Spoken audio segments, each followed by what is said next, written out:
स्वामी हे दूर करणाऱ्यापेक्षा जवळ आणणारा मोठा असतो. स्वामी काही चुकलं का माझं? तुझ्याबद्दल बोलत नाही आम्ही, या फुलाबद्दल बोलत नाही. मग कोणाबद्दल बोलताय स्वामी? तुमच्या सुखाला समाधानाला तुमच्यापासून दूर करतात ते तुमचे विकार. पण काळजी करू नका.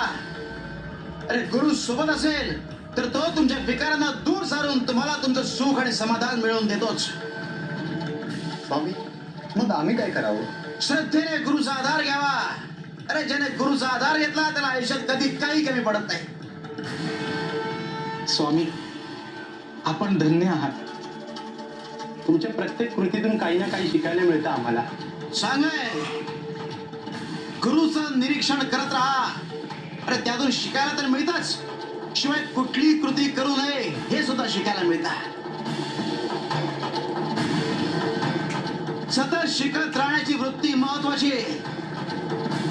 काय काही जणांना वाटतं की त्यांचे हात आभाळाला टेकले, पण ज्या क्षणी त्यांना हे वाटतं त्या क्षणी ते जमिनीवर आपटल्याशिवाय राहत नाही.